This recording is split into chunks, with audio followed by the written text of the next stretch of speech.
My name is Jason DeLeon. I am an assistant professor of anthropology at the University of Michigan, and I direct the Undocumented Migration Project. The Undocumented Migration Project is a long-term anthropological analysis of clandestine migration between Latin America and the United States.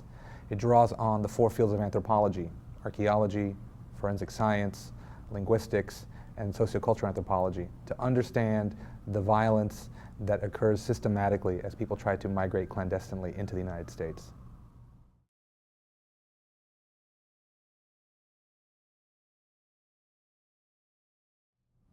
So I'm actually an interloper here at the AAPA's. I'm trained as an archaeologist, and starting around 2008, 2009, I became increasingly interested in sociocultural anthropology and ethnography. I would say the most difficult thing for me in the beginning was, number one, I started at UCLA as an undergraduate anthro major, and I really had fallen in love with Indiana Jones, and I really wanted to do field work, and then I was just exposed to it in such boring, horrible kinds of ways. I was such a terrible undergraduate student. I mean, I flunked intro to archaeology, I got C's in intro to bioanthro and intro to sociocultural anthropology.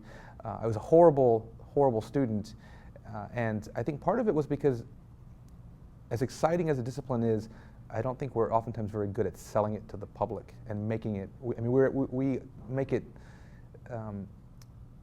sometimes inaccessible. And so for me, kind of getting over the hump of the not so pleasant introduction to the discipline, and then actually finding that it was the exciting place I wanted it to be, took a little bit of help. And I had great undergraduate mentors at UCLA who, took me aside and they said, "Look, you've got a mohawk, you're wearing kind of raggedy clothes, you probably stink, or you're hungover, but come and work in my lab, let's go do field work, let's find things that'll get you excited about anthropology and see if it sticks." And so for me, it was really having those mentors to do that and to take me into the field and to really kind of turn my life around. Without them, I wouldn't be sitting here today.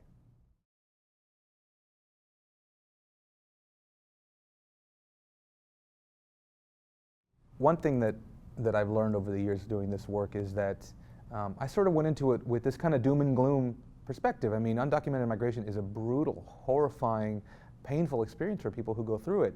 But at the same time, when you look at it, you meet some of the most resilient, positive people. You meet people who have to put a good spin on the situation that they're in, because they tell you if you don't, you're not going to make it through. And so for me, I love field work because I love being around people. I think I'm really good at hanging. I'm actually pretty good at hanging out.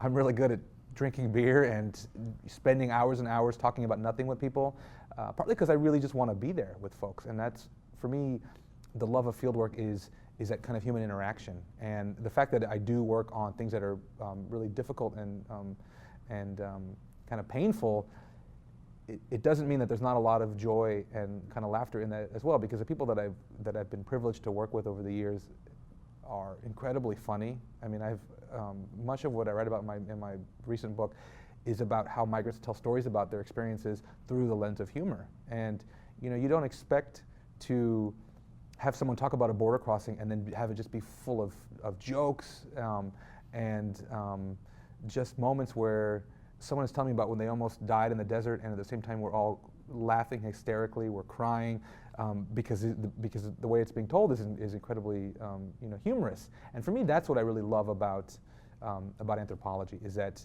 it gets me. I mean, I would never have that understanding without spending time with folks, because my own perspective of it from the outside is that it is a horrifying, terrible experience, and there is no humor in it.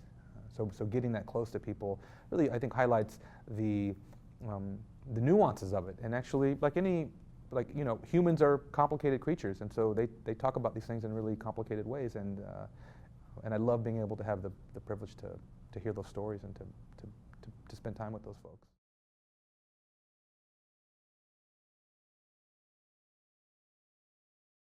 I think bioanthropology has the same challenges that archaeology has at the moment, and that is with increasing diversity. Sociocultural anthropology, we tend to do better in having a more diverse set of participants and people involved in this project. There are definitely more people of color doing sociocultural anthropology. In archaeology, I mean, we struggle to get underrepresented people involved in that organization. I'm heavily involved with the Minority Scholarships Program there.